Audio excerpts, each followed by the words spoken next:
बिस्मिल्लाहिर्रहमानिर्रहीम। दोस्तों, आजकल हमारे क्लिनिकल ट्रायल में हमने देखा है कि बेशुमार पेशेंट इन कंप्लेंट्स के साथ रिपोर्ट होते हैं। वो कहते हैं डॉक्टर साहब शर्म आ रही है, मुझे कोई मसला है, मैं आपको बताना चाह रहा हूँ लेकिन बता नहीं पा रहा। तो हम उसे ये कहते हैं कि बिल्कुल आप कंफ्यूज ना हों, आप किसी तरह की कोई हिचकिचाहट का शिकार ना हों।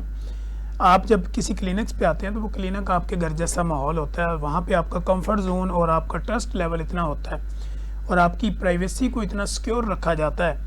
कि वो आपको वहाँ पे किसी तरह की कोई हिचकिचाहट या शर्माहट की बिल्कुल ज़रूरत नहीं होती। तो लोग हमें ये कहते हैं मेरा जो है वो ऐसी जगह मैं आपको दिखा नहीं सकता। हम उसे कहते हैं कि भाई देखें, बीइंग अ डॉक्टर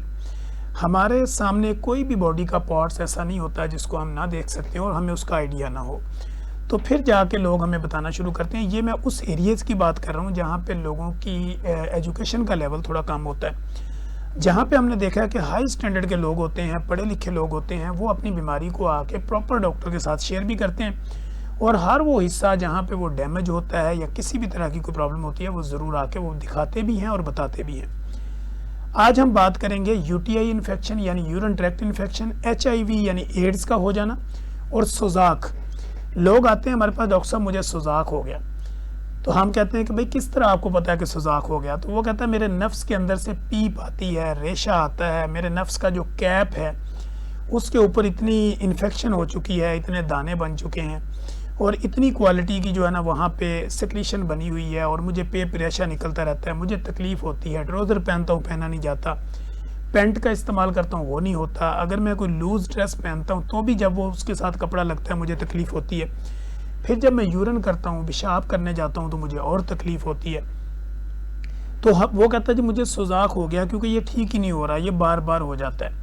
और कुछ लोग इस कंप्लेन के साथ भी आते हैं कि डॉक्टर साहब मैं जब पेशाब करने के लिए जाता हूँ, यूरिन पास करने के लिए जाता हूँ तो मुझे इस तरह लगता है कि नीचे जैसे मिर्चें चल रही हैं, जैसे किसी ने तेज़ाब डाल दिया हो। मेरी नीचे जो पेशाब वाली नाली है जिसको हम यूरिथ्रा कहते हैं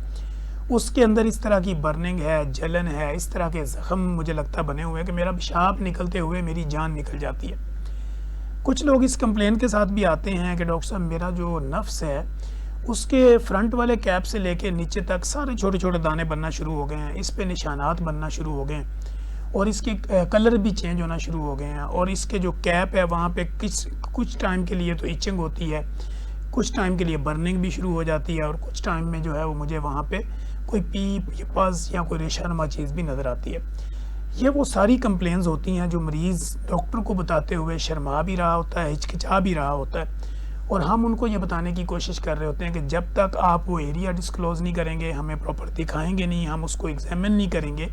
और आपकी हिस्ट्री नहीं सुनेंगे और आपकी बात नहीं सुनेंगे तो हमें कैसे पता चलेगा कि ये वायरल इन्फेक्शन है, बैक्टीरियल इन्फेक्शन है या ये फंगल इन्फेक्शन है या ये सुजाक है यानी ये इसमें पज है, यूटीआई इन्फेक्शन है या आपको एचआईवी वायरस है यानी आपको एड्स है। तो अब जब हम पेशेंट को एग्जामिन करते हैं, देखते हैं तो बहुत ज़्यादा चीज़ें ऐसी होती हैं कि पेशेंट का समटाइम जो नफ्स होता है यानी पिनस होता है वो इस कदर सूजा हुआ होता है और इतना मोटा हो चुका होता है और उसके इर्द गिर्द दाने बने होते हैं और फिर उसमें से पस भी आ रही होती है, बदबू भी आ रही होती है, इचिंग और खारिश जैसी कंप्लेंट्स भी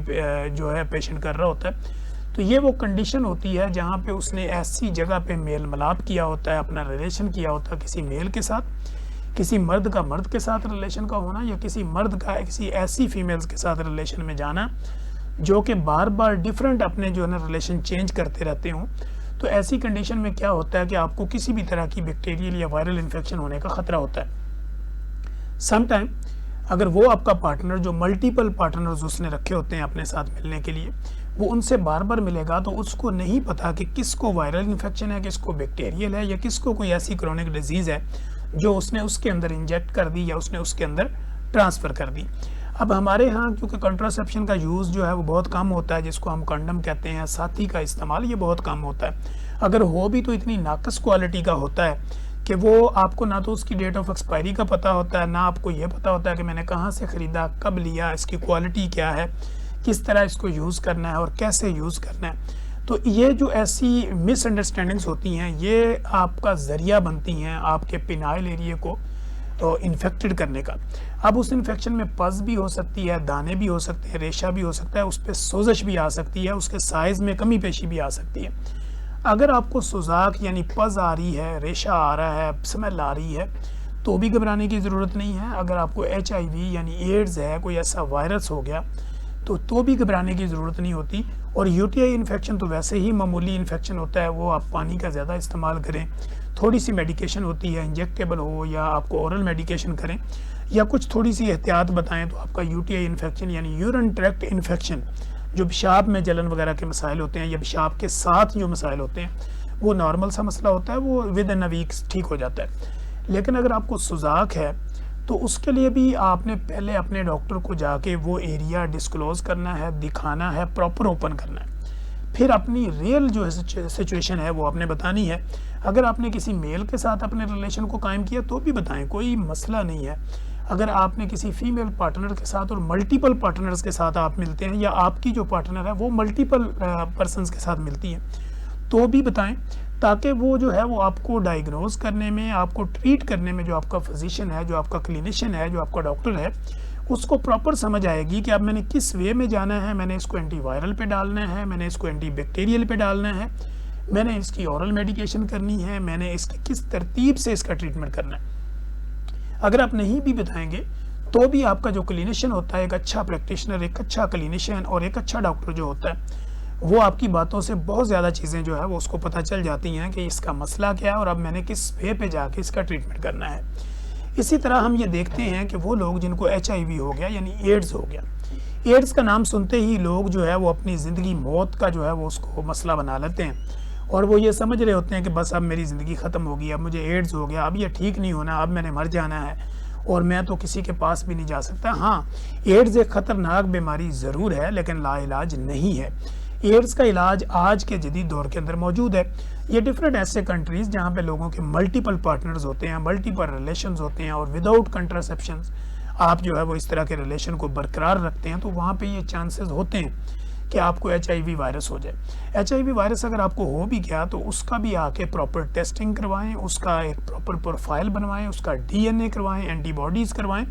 और उसके बाद उसकी रेगुलर मेडिकेशन अगर आप करते हैं तो HIV यानी एड्स जैसा जो वायरस है ये भी बिल्कुल ख़त्म हो जाता है। तो लिहाजा अगर आपको सुजाक है, एड्स है, या पेशाब के साथ जलन के मसाइल हैं, तो बिल्कुल भी घबराने की ज़रूरत नहीं है। प्रॉपर अपने डॉक्टर के पास जाएं, उसको जाके अपनी कंडीशन बताएं और अपने मसले का हल ढूंढें। मुझे डॉक्टर तनवीर अरशद चौधरी कहते हैं और मैं इन सारी बिगड़ी हुई बीमारियों का एक्सपर्ट हूँ। अगर आपको इस तरह का कोई भी मसला होता है तो आप कमेंट बॉक्स में आइए या डायरेक्ट हमारे साथ कांटेक्ट करके आप ऑनलाइन कंसल्टेशन लीजिए और अपनी ज़िंदगी में आसानी पैदा कीजिए। और अगर आपको इस तरह के कोई भी मसले होते हैं, उसकी ब्लड टेस्टिंग और बाकी चीज़ें जो है प्रोफाइल मुकम्मल करके अपने कंसल्टेंट के पास जाएँ। शुक्रिया।